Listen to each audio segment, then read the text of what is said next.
அன்பார்ந்த முருக பக்தர்கள் வணக்கம். நான் ஜெய்எம்எஸ்கே கோபி. மலேசியா பத்துமலை புண்ணிய மண்ணில் இருக்கேன்.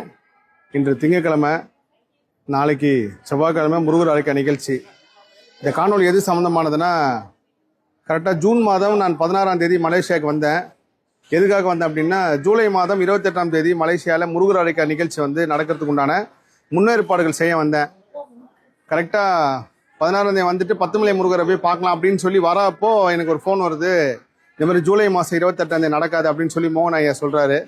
என்ன காரணம்னா, அவங்க அனுமதி கொடுக்கல அப்படின்னு சொல்லிட்டு நேராக பத்துமலை முருகரை பார்க்கலாம் அப்படின்னு தான் நான் வந்தது. ஆனால் நடக்கலை, அனுமதி கொடுக்கலன்னு சொன்ன உடனே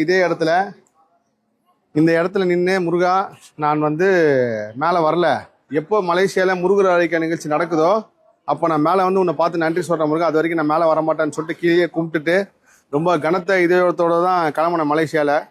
ஆனால் நாங்கள் ஒரு தேதி சூஸ் பண்ணியிருந்தா கூட இப்படி ஒரு பொருத்தமான ஒரு தேதி வந்திருக்காது. ஜூலை 28 நடக்கலை அப்படின்னு சொல்லிட்டு எந்த வருத்தத்தோடு போனனோ அதே போல் திரும்ப அப்படியே காலம் நேரம் சூழ்நிலை எல்லாத்தையும் முருகப்பெருமான் மாற்றி ஆகஸ்ட் 25ஆம் தேதி இந்த மலேசியா முருகர் அழைக்க நிகழ்ச்சி நடக்குது. இந்த நிகழ்ச்சி நடக்கணும் அப்படின்னு சொன்னோடனே முதல்ல நான் செவ்வாய்க்கிழமை தான் தேர்ந்தெடுத்தேன். அப்போ எல்லா மலேசியா முருகர் அடியார்களும் என்ன சொன்னாங்கன்னா, அண்ணா இந்த மாதிரி செவ்வாய்க்கிழமை எங்களால் வர முடியாது, எங்களுக்கு அன்றைக்கி வேலை இருக்க, லீவு போட முடியாது அப்படின்னு சொன்னாங்க. ஞாயிற்றுக்கிழமை மாற்றுங்க அப்படின்னு சொன்னாங்க. நான் சொன்னேன், இல்லைங்கம்மா, முருகப்பெருமான் செவ்வாய்க்கிழமை உத்தரவு கொடுத்துருக்காரு, முடிஞ்ச அளவுக்கு முடிஞ்ச பக்தர்கள் மட்டும் வாங்க அப்படின்னு சொல்லி நான் குரல் பதிவும் செஞ்சுருந்தேன். நிறைய முருகர் அடியார்ட்ட சொல்லியிருந்தேன். ஆனால் என்ன ஒரு பெரிய அதிசயம்னா, ஆகஸ்ட் 25ஆம் தேதி இங்கே மலேசியாவில் உள்ளூர் அரசு விடுமுறை, மலேசியா ஃபுல்லாகவே கவர்மெண்ட் ஹாலிடே. இது ஒரு பெரிய அதிசயம். அதே போல் கிருபானந்த வாரியார் அவர்களோட பிறந்த நாள், இப்படி ஒரு பொன்னான நாள் கொடுக்கறதுக்காக தான் ஜூலை 28 முருகப்பெருமான் நடத்தலன்னு நினைக்கிறேன். ஸோ இன்னைக்கு பத்துமலை முருகர் மேலே ஏறி நன்றி சொல்ல போகிறேன். மோகன் ஐயா இருக்காரு. ஐயா வாங்க.